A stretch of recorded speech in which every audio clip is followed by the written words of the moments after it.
The always eloquent Darrell Waltrip. Equally eloquent in his silence has been Dale Earnhardt. Earnhardt has said, I am not ready to share my feelings with anyone about Neil Bonnett. The safest place for me to be right now is in my race car on that racetrack. But for us who have followed Winners from its inception, we can share some moments with Dale and Neil from that very first episode and some other moments from Winners. You better move. I got the idea. Oh, I ain't caught that 11-pounder right here. Who? Hank? Ooh, let me get up there and help. See if I can find it. Put it back in. Yeah. Did you put it in there to start with? Ernie said that you put that deal together for him. Y'all rode by, and you lined up all the sponsorship, but Earnhardt was going to pay for it. He says that he never got anything. He's claiming that maybe you got like, he said he got a few parts and maybe you got 2,000 and kept it. That's not my contention. If you kept it, we won't air this if I get half of it. Well, you know, Junior Johnson's training school was these little winding, twisting, crooked roads through these mountains in rural North Carolina. He was trying to outrun the revenuers hauling moonshine, a race he had to win. And if you roll this window down and stick your head out and the wind's blowing just right, you can still smell that good old sour mash in these mountains. Just in case y'all heard a little bit of noise in the background, this right here is the culprit. And you think racing's a handful, there you go, try that for a while. she's a handful. She's a handful, but she's great. He's different from most of the Winston Cup drivers. For one thing, he's a northerner. For another, he's got a college diploma. Here's what I get for not reading the questions ahead of time. While you were juniors, here comes the second team rolling in. Guess who? It was me. Yeah. And, you know, there's times, Darrell, that the thing just doesn't work, just like the deal at Nashville. You know, it's on the... Oh, why have I got to ask? I didn't even want to bring this up. But anyway, the two-car team, at times there's always something going to pop up that causes a problem. I mean, the deal at Nashville, you know, I said I won, you said you won, but best I remember, you got the trophy, so you won the race. But it does cause problems having two cars run out the same place like that. Well, it did. So this guy calls me up, and he says, won't you come be on this show in Nashville? Okay, I'll come do it. You know, that's my one appearance. I'm going to get it out of the way. I'm going to be over with. Then you just send me my check. Rake in the money. Rake in the money. We're going to make millions. We're going to make more than Slim Whitman made off his TV album. I'm telling you, we're going to make a bunch of money.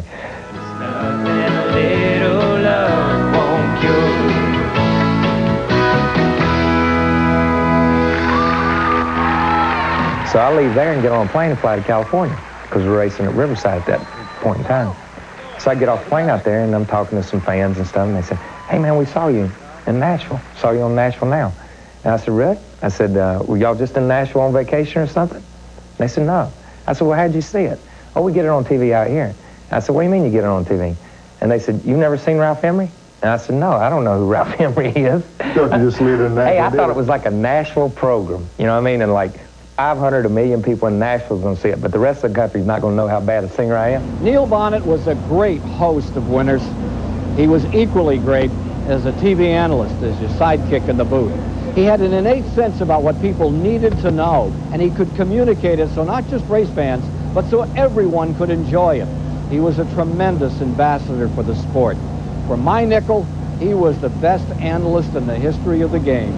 They're averaging 150 miles an hour around this place now. That's between 165 and 170 miles an hour going in turn one right here. Very tough. It's like slot cars around this racetrack. There's 2 one-mile tracks on the circuit, Rockingham and Dover. This place is 2 seconds faster. Drivers are going to have to stay on top of the race cars or they're going to be in a lot of trouble. The monster just got meaner. He knew what it was like to go out and run, you know, and lead a race and have a shot at winning a race and lose a race in the last 2 or 3 laps, or to go out and wreck early, or to go out and break a motor and have your hopes be dashed real quick. And he understood that, and you could tell by the questions that he asked the drivers, or when he was in the booth, a commentator would say something and Neil would say, well, maybe the driver's thinking this, or maybe this happened, or maybe that happened. You know, I think he gave the fan a totally different perspective because he had been there before. He spun, he got the car straightened out, and his left rear tire was flat, and this is the leader's coming. He's wanting to beat him back to the line and not go a lap down. Look, he almost pins Ward Burton on the wall. He's trying so hard to get back on that flat tire, he just turned it right around in front of the field. He brought a new energy to our whole racing group. It was like that put an IV in your arm. He just gave us new energy, new excitement. He's coming down the corner. You see the nose of the car gets down under him right there. Payne's coming back down the inside line. It's just a simple case of both guys are trying for the same piece of racetrack. Payne didn't know he was there, and I think Green thought he might give him a little more room there, and they got hung up coming in the corner. I think he had an uncanny ability to understand. He was fair with everybody, but he told the truth about what he's seen, and I think that's what made him so good. Look at the car getting loose right down. He's drove down the bottom of the track. That inside line, though, should be the preferred way around this place. He was a very fierce competitor, but he loved what he was doing. And I've really come to respect him as a broadcaster. I think that he was destined to be the best auto racing analyst in all of motorsports. Fuel's not going to be the question. It's going to be tire wear today. He really had a gift for broadcasting and for bringing the race home to you. And he developed that in a career that saw some of the most spectacular victories and some of the most horrific crashes of any driver ever. February 1983, last lap of the Busch Clash, Bonnett muscles past Darrell Waltrip.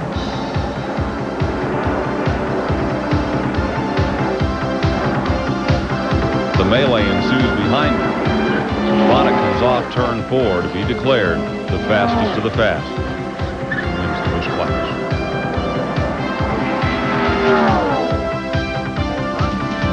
Charlotte Motor Speedway, May 1983. One of 6 victories for the fabled Wood brothers. Here's another, November 1983 at Atlanta.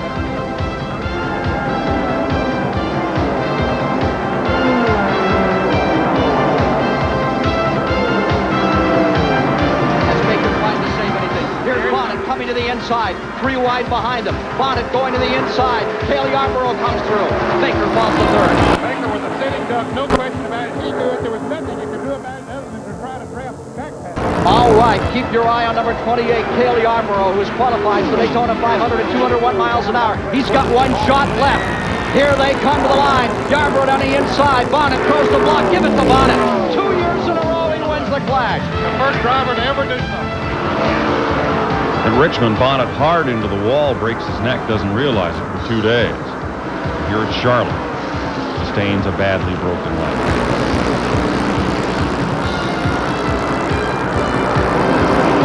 But back at Richmond in '88, he scores the first of back-to-back wins for Butch Mock and Bob Rahilly. Flipping over and flying apart, that's absorbing energy. But in a situation like Neil was in there, a car stopped right in front of him. He slammed into it. The steering wheel came up in his face, and I'm sure his body slammed into probably in the knees into the dashboard and his head into the roll cage. And that's why Neil Bonnett had the severity of the accident that he had. Here at Talladega in July of '93, Bonnett goes airborne into the wall. Walked away chuckling about how he'd get him next time.